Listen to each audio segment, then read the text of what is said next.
দাতাই দিলেও বিধাতাই নিদিয়ে বস্তাত পৰি থাকিল এপইণ্টমেণ্ট লেটাৰ চাকৰি হেৰুৱালে যুৱকে কাণ্ড জ্ঞানহীন ডাকুৱালৰ কৰ্মকাণ্ড কি কৰিব কি কৰিব কি কৰিব তেওঁ নিজে কষ্ট কৰি কষ্ট পাইছে কেলিমান কৰা নাই কাগজখন আপুনি কা বহি আছে কাম কৰিব নোৱাৰে আৰে এজন নহয় আমি ইমান পঢ়া-শুনা চালি হয় আমি এনেকা আছো বাৰম্বাৰ এপইণ্টমেণ্ট লেটাৰ আহিছে নেকি সোধাৰ পিছতো ডাকুৱালে নাই অহা বুলি কৈছিল চাকৰিত যোগদানৰ তাৰিখ উকলি গ'ল এপইণ্টমেণ্ট লেটাৰ পৰি থাকিল বস্তাৰ ভিতৰত খবৰেই নাপালে যুৱকে ডাকঘৰৰ গাফিলতিৰ বাবেই হেৰুৱালে চাকৰি নতুন গাঁৱৰ নিবাসী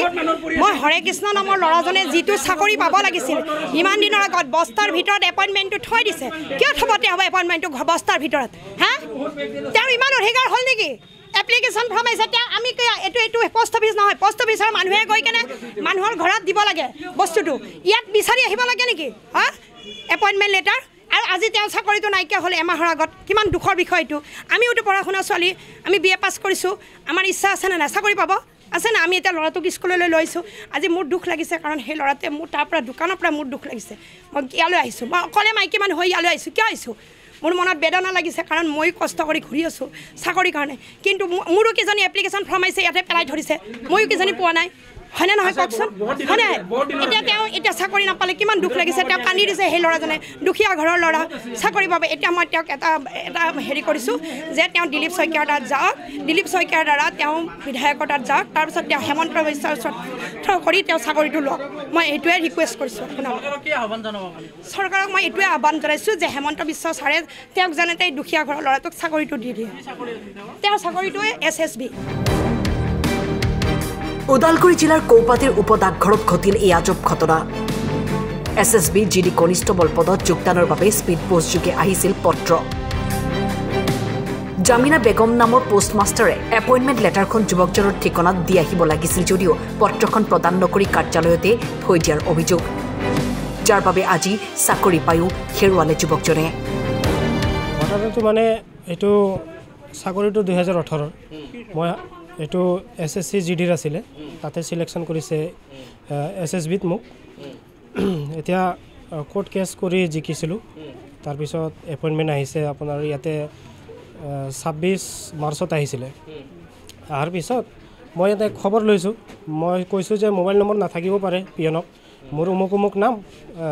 আহিব পাৰে এপইণ্টমেণ্ট আহিলে দি দিব মই মাজে মাজে খবৰ লৈছোঁ নাই অহা নাই মই যেতিয়া মই SSBত RTI মাৰিলোঁ RTI ৰিপ্লাই আহিছে যে মাৰ্চৰ 26 তাৰিখে এনেকুৱা এপইণ্টমেণ্ট আহিছে মই লগে লগে আহিলোঁ আহি বস্তাৰ পৰা ঢালি কিনি মই নিজে ওলালোঁ এপইণ্টমেণ্ট মই নিজে ওলালোঁ হয় বস্তাত ভৰাই থৈ দিয়ে আৰু এনেকুৱা বহুত ধৰণৰ আছে এনেকুৱা ATM বাৰু এনেকৈ থৈ দিয়ে জইনিং ডেট আছিলে 13 এপ্ৰিলত আৰু মই চিঠিটো পাইছোঁ 17 মেত তেতিয়া অলৰেডি টাইম গুচি গৈছে তথাপি মই গৈছোঁ শিলিগুৰি যোৱাৰ পিছত তেওঁলোকে নাৰাখিলে তেওঁলোকে ক'লে বহুত পলম হৈ গৈছে আমি নাৰাখোঁ এতিয়া আমাৰ কোনো দায়ী নাই অসম চৰকাৰ এতিয়া চাকৰিটো লাগে মোক এতিয়া কেনেকৈ চাকৰিটো দিয়ে তাৰ ব্যৱস্থা কৰি দিয়ক পোষ্ট অফিচে যে অৱহেলা কৰিছে তেওঁলোকক জামিনা বেগম বুলি গম পাইছোঁ পোষ্টমেনৰ এতিয়া তেওঁলোকক কি বিহিত ব্যৱস্থা তেওঁলোকে ল'ব লাগে চৰকাৰক মোৰ এইটোৱে অনুৰোধ আৰু মোৰ চাকৰিটো কেনেকৈ দিব বস্তাৰ ভিতৰৰ পৰা এপইণ্টমেণ্ট লেটাৰ উদ্ধাৰ কৰাৰ পিছত উত্তপ্ত পৰিস্থিতিৰ সৃষ্টি হয় ডাকুৱালৰ কাণ্ড জ্ঞানহীনতাৰ বাবে তীব্ৰ প্ৰতিক্ৰিয়া কৌপাতিত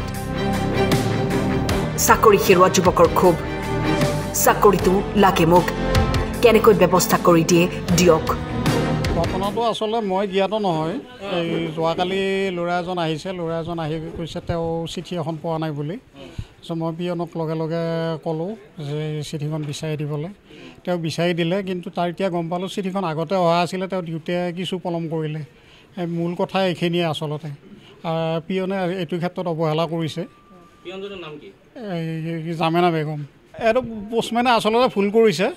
সেইটো মই স্বীকাৰ কৰিছোঁ অফিচৰ হেড হিচাপে মই ভুল কৰি তেওঁ ভুল কৰিছে তেওঁ আচলতে শাস্তি পাব লাগে আৰু কিবা আবেদন কৰিলে আমি পঠাম উচ্চ কৰ্তৃপক্ষলৈ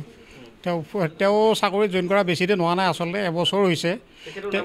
জামিনা বেগম তেখেতে দেউতাকৰ পোষ্টত কম্পেশ্যনেট গ্ৰাউণ্ডেড ইয়াতে কাম কৰিছিল গুৰুত্ব দিওঁ সদায় কয় তেওঁলোকে মোবাইলত চিঠিবিলাক সদায় ভৰাব লাগে তেওঁলোকে ভৰায়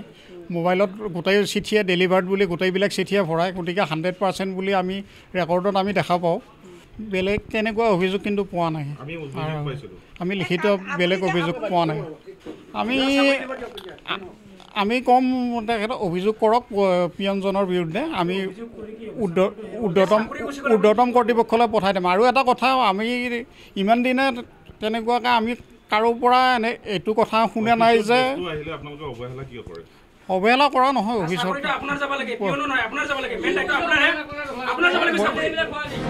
দলগাঁৱৰ পৰা ইয়াবুৰ ৰহমানৰ ৰিপৰ্ট টাইম 8